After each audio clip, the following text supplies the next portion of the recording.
가나라는 곳에서 혼례잔치가 열렸습니다.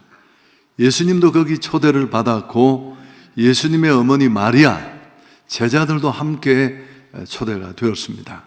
잔치가 한창 무르익어 가는데 포도주가 바닥이 났습니다.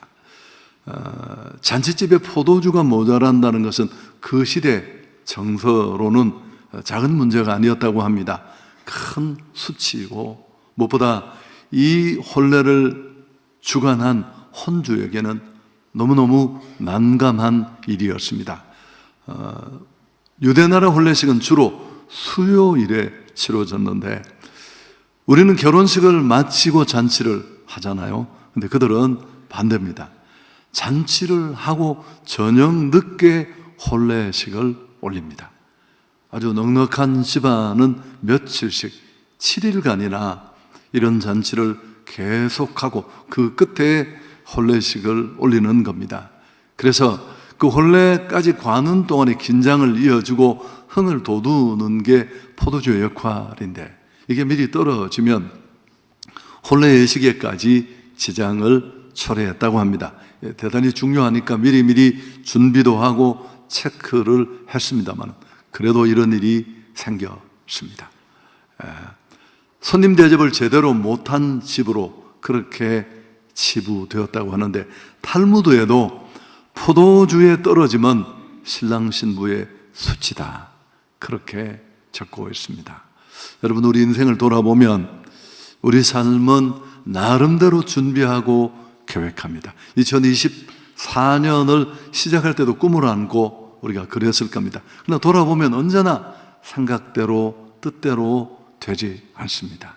예상 밖의 난적도 만나고 시련과 역경에 봉착하고 마치 이 잔치 준비를 한 혼례잔치를 준비한 혼주의 집처럼 건강에 어려움도 당하고 또 사업이 실패하기도 하고 때론 직장에서 쫓겨나고 정말 합격할 줄 알았던 시험에 낙방하기도 하고 오늘 이 포도주에 떨어진 이 한 가정의 얘기는 어쩌면 우리의 얘기이고 나의 얘기가 될 수 있습니다. 문제없는 인생은 없거든요. 언제나 준비하지만 자, 중요한 건 이런 문제를 만났을 때 우리가 어떻게 반응하느냐 하는 것입니다.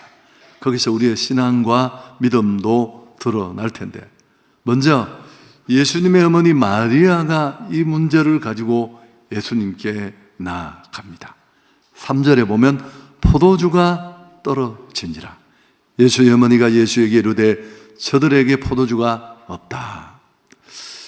학자들은 이 부분을 두고 아마도 이 혼례잔치집이 예수님의 어머니 마리아와 친척 관계이지 않았을까 그렇게 추측합니다. 정확한 건 알 수 없습니다만은 예수님은 이런 육신의 어머니 마리아의 부탁을 받고 거절하시는 듯 했습니다. 내 때가 아직 이르지 못했다 그렇게 말했지만 곧 전면에 나서고 이 문제를 해결해 주십니다. 마리아는 예수님에 대해서 정확하게 알고 있었습니다. 그는 30년간 예수님과 함께 했으니까요.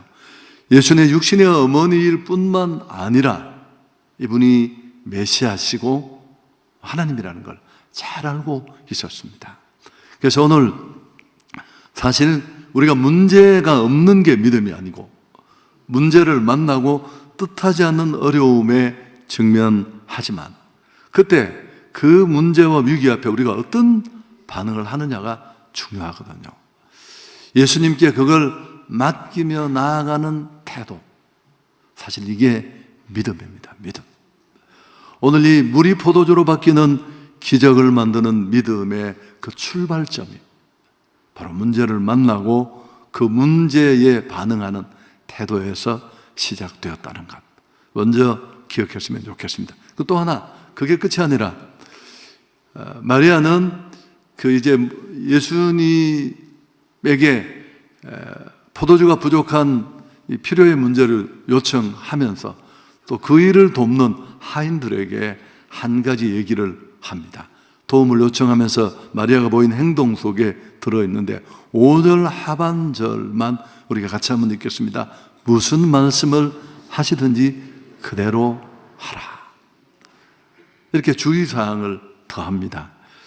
예수님은 하인을 불러 별로 상관없을 것 같은 결례 항아리를 다 가지고 와서 그 항아리마다 6통 모두에 물을 가득히 채웁니다.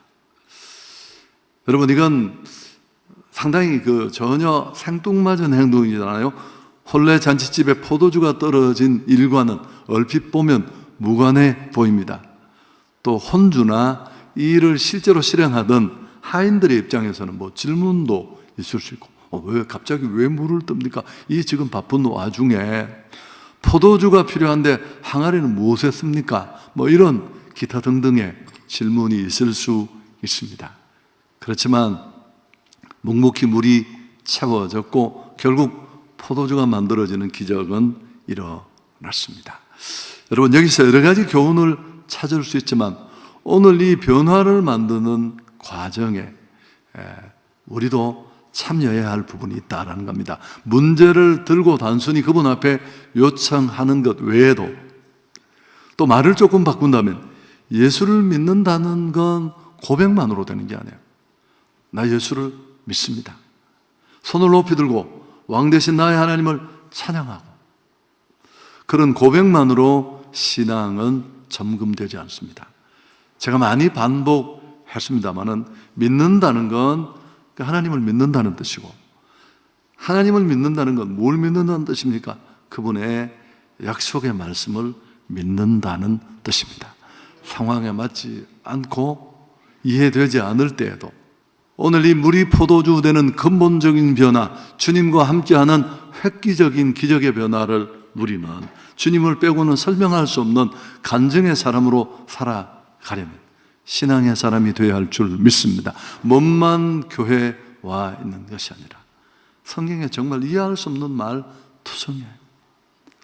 그러나 살아보고 걸어가 보면 참 우리를 행복하게 하고, 제가 지난 시간에 말씀드렸잖아요. 성경은 예수 믿는 사람들을 그저 하라 하지 말라는 강제 조항으로 옥죄하는 강제 법령 조항이 아니라, 우리를 만드신 하나님이 자기 형상대로 만들어진 그 인생이 어떻게 하면 행복하게 살지, 행복 매뉴얼, 인간 사용 설명서라는 것. 그래서 믿음은 생각이 아니라, 고백이 아니라 행동으로 나타나야 합니다. 제가 로또 복권 얘기도 많이, 어떤 분은 또 생각이 나네요. 로또가, 목사님 한 분이 설교하면서 성경에 로또가 나온대요. 내가 구약 성경에 로또 함께 갔더라. 그래서 로또 복권에 당첨되도록 맨날 기도했습니다. 오랜 기도 끝에 하나님이 응답을 주셨습니다. 뭐라고요? 야, 이놈의 새끼야, 복권부터 사라. 복권도 안 사고 맨날, 여러분, 복권을 사라는 뜻이 아니고 하나님이 역사하실 만한 근거. 제가 이번 주간에 쇼츠 영상을 하나 봤는데, 유호정이라는 배우가 있는데, 이분이 간증하는 하이라이트를 이렇게 끊어두었는데, 이분이 온누리 교회 성도래요. 하영경 목사님 돌아간 지 꽤 됐는데 10년이 넘었죠. 그때 자기가 건물을 하나 짓고 있었대요. 근데 건물 짓는 중에 어려움도 많지만 기도하는 가운데 이 건물은 정말 나만이 유익한 공간이 아니라 많은 기독인들이 함께 사용하는 그런 공간이 되었으면 좋겠다. 그래서 기도하다가 이제 기도 크리스찬의 쉼터, 북카페, 책도 읽고 커피도 마시는 그런 공간이 되었으면 좋겠다 싶어서 목사님 병원에 입원해 있는데 문안 겸 기도를 받으러 갔대요. 그래서 목사님, 제가 이런 일 하고 싶은데 너무 어려운 일도 많고 그러니까 정말 하고 싶으냐고 3번을 묻더래요. 그러더니만 3번 다 그렇다고 하니까 하나님이 기뻐하시겠네 그러시더래요. 병실에 누워서. 그러자 이 유호정이라는 배우가 목사님, 근데 사실 돈도 없고 제가 그 일도 잘 모르고 너무 걱정된다고 말하니까 정말 중요한 얘기를 하시대요. 아니야, 믿음이 뭔 줄 알아? 믿음은 다리를 보고 건너가는 게 믿음이 아니라, 다리가 보이지 않지만 첫 발을 내디딜 때 그때 다리가 나타나는 것, 그게 믿음이란다. 이해하셨죠? 여러분, 스펄전은 그런 얘기를 했습니다. 우리가 예수님을 믿을 때 오늘 그 하인이나 이 혼례 잔치집의 그 혼주가 그렇고 묻고 따지지도 않고 그 아구까지 물을 채웠잖아요. 이런 작은 순종과 실행이 사실 오늘 이 기적적인 변화를 만드는데 결정적인 역할을 했습니다. 스펄전은 이렇게 말했습니다. 우리가 예수님을 믿을 때 이렇게 아구까지 믿어야 한다. 진짜 신앙인이 될 수 있기를 축복합니다. 사랑하는 여러분, 우리의 문제는 믿음의 문제예요. 그 크신 하나님, 그 대단하신 하나님, 생사, 화목을 다 주고 계신 하나님이 나와 함께 하신다면 물이 포도주 되는 거 아무것도 안 해요. 그래서 우리의 문제는 환경의 문제도 아니고 믿음의 문제입니다. 진짜 믿음으로 사는 주변의 사람 한 사람이 있습니까? 지금 한번 떠올려 보시죠. 저 이런 사람 최근에 봤는데 진짜 대책이 없는 사람이에요. 하나님이 그를 굶기실까요? 아니요. 정말 놀라운 방법으로 베풀고 나누고 드리고,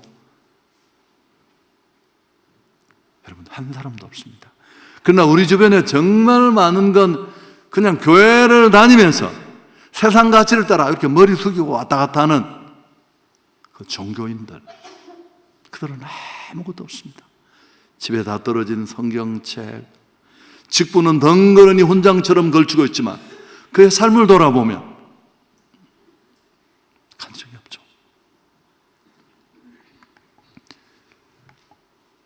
자, 오늘 이제 가장 중요한 부분은 이 물이 포도주 되는 사건이 만든 결과예요. 결과.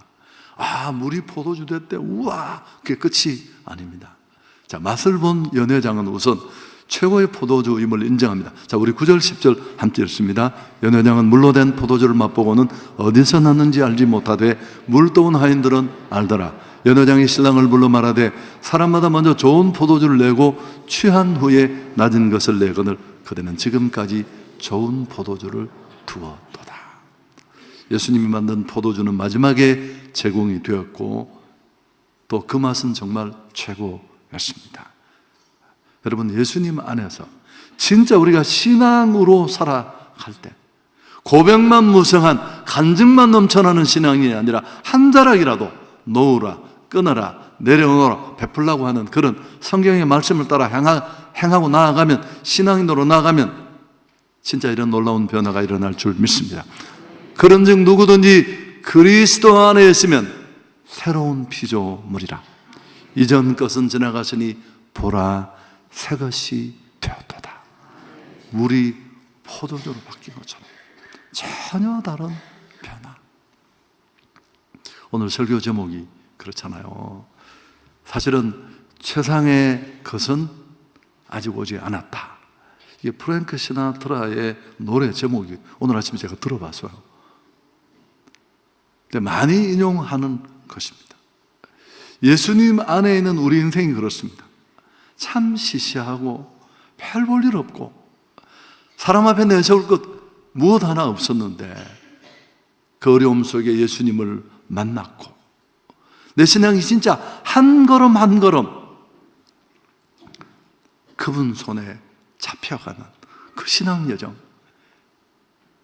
진짜 신앙인으로 살면 우리 삶이 이렇게 바뀌어질 줄 믿습니다. 저는 예수님 만나기 전에 그 세상을 향해 달리던 허망함, 그래서 청년 초기에 진짜 인격적인 주님을 만났고 내 인생의 키를 기꺼이 그분께 드렸습니다. 내가 고민하고 내가 만들어 온, 내가 달려온, 내가 핸들한 인생은 볼 게 아무것도 없었습니다. 그리고 이제 60 중반을 넘긴 이 나이에까지 그분이 인도하셨습니다. 제가 신학을 했지만 그것도 기도하고 정말 얼마나 힘이 들었으면 금식하면서 성경책을 이렇게 뚜껑을 두고 탁 들켜서 중간에 나오면 가겠다고 막 이럴 때도 있었어요. 너무너무 암울하니까. 그래서 신학을 했지만 어려움이 많았어요. 과연 나는 무슨 대단한 꿈을 이루는 목회자가 아니라 우리 가족이라도 먹여 살릴까? 진짜 두려웠어요. 하나님은 넉넉히 대구에서 제 목회 12 년을 정말 꿈꾸는 것 같이, 내 삶이 아닌 것 같아서. 그러다가 또 반복이죠. 16년 전에 한성교회, 이건 진짜 두려운 일이었어요. 네. 내용을 여러분이 좀 아시지만 그때 제가 믿었던 건 뭐라고요? 지금까지 나를 인도하셨던, 내 인생을 내 인생 같지 않게 이끄셨던 그분을 확신하는 믿음밖에 없었죠. 그리고 초조함 속에 등 떠밀려 이곳에 왔는데, 여러분 아시잖아요. 뭐 제가 대단한 사람도 아니고 우리 한성교회가 한국을 대표하는 교회가 아니지만 우리 교회와 제 사역, 삶 속에 역사하신 그분의 역사는 정말 주님을 빼고선 설명이 안 돼. 더 한강을 건너면서 제가 감사하는 이유죠. 여러분, 이거 두 가지를 보면 또 뭘 알 수 있을까요? 야, 정말 내 인생 최고의 때는 오지 않았구나. 약간의 두려움과 준비되지 못함이 있지만 내 노후, 정말 우리가 누릴 최고의 축복은 하늘에서 있는 줄 믿습니다. 그 하늘 보좌 위에서 그분과 함께 누리게 될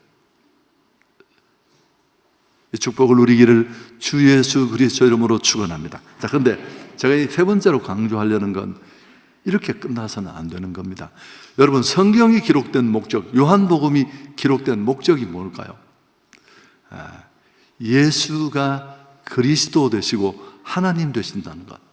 그걸 믿지 못하는 사람들이 너무너무 그 시대에도 많았어요.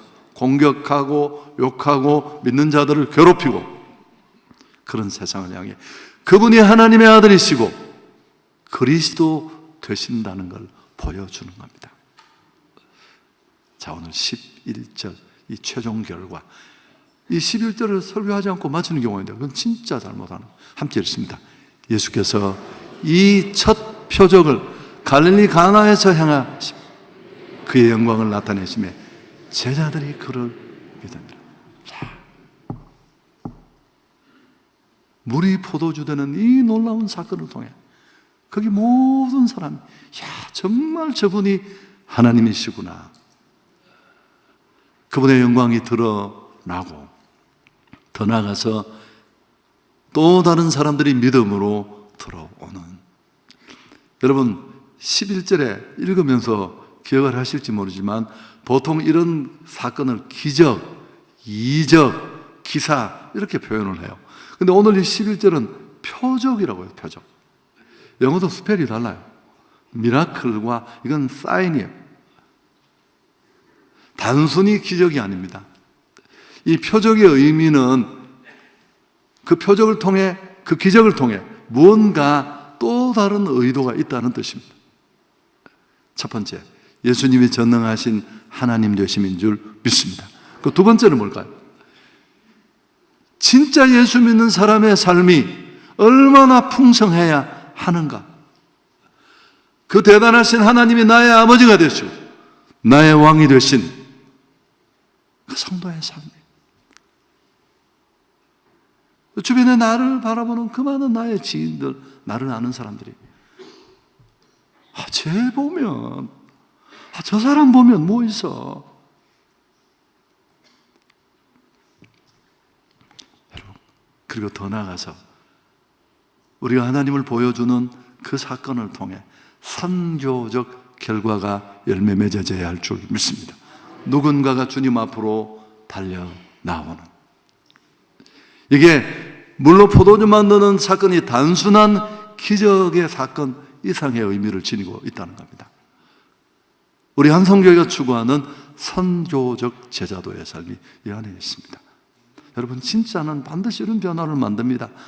가짜는 제록스에 아무리 올려놓고 카피본을 만들려고 해도 만들어지지 않아요. 가짜 신앙이 가장 먼저 직면하는 징벌은 가정입니다. 내 집을 통과하지 못해요. 교회에서는 다 속여먹고 다 인정받고 다 넘어갈 수 있지만 아이들은 우리를 알고 있습니다. 누가 그런 이야기 했잖아요. 자식들은 하나님이 우리 집에 보낸 스파이들이라고.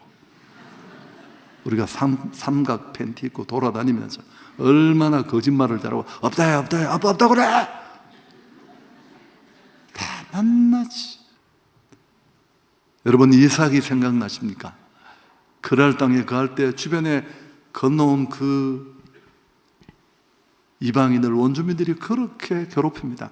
그 시대 우물이 필요할 때 우물을 파면 덮어버리고 우물을 파면 덮어버리고 얼마나 많은 비용과 시간이 허비되는데 그때마다 내려놓고 떠납니다. 성품이 좋은 게 아니라 그에게는 뭐가 있었을까요? 우물도 필요하지만 나는 하나님으로 사는 자다. 근데 하나님이 100배의 복을 주세요.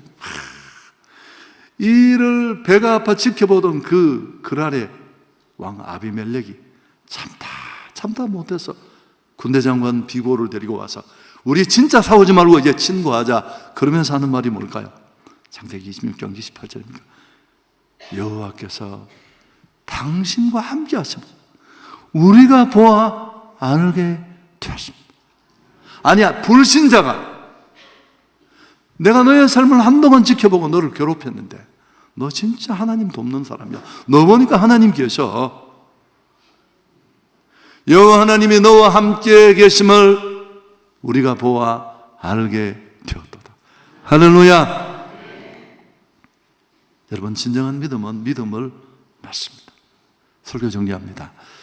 예수를 만나면 인생이 바뀝니다. 주일날 가는 장소가 달라지는 게 아니라, 그것도 당연하지만 초상집 같은 인생, 우리 삶이 그렇잖아요. 잃고 무너지고 허물어지고 찰나의 삶을 지나면 죽음 앞에 서고 심판받는 딱 초상집이죠. 예수 만나면 잔치집으로 바뀌게 될 줄 믿습니다. 내가 살았고 내 인생 내 것이고 뭐 하나 얻은 것 내 힘으로 한 줄 알지만 그분이 나를 만드셨고 나는 목적 있는 존재고 주의 도우심과 은혜로 살았다는 걸 생각하면 우리도 부끄러움에 참 내가 치사했구나, 얼굴이 붉어지겠죠. 왜 이렇게 좋은 포도주를 마지막에 내느냐? 이 무릎 앞에 최고의 것은 아직 오지 않았습니다. 우리 한 걸음 한 걸음 믿음으로 잘 달려갈 수 있기를 축복합니다. 그리고 제가 또 하나 강조하고 싶은 건, 여러분, 이 기적이 어떻게 일어났습니까? 부족으로부터 출발했어요. 제가 최근에 많이 반복하는 말인데, 좋은 게 꼭 좋은 게 아닐 수 있어요. 그게 하나님과 멀어진다면 다 그래요. 근데 지금 내가 너무 어렵고 사람들이 나를 짓밟고 무시할 만큼 내 삶이 비참하게 깔려 있어도 그 비참함이 인간적인 절망으로 끝나지 않고 주님 앞에 엎드리는 사건으로 바뀌어진다면 여기는 기회가 되고 간증의 사람으로 바뀌게 될 줄 믿습니다.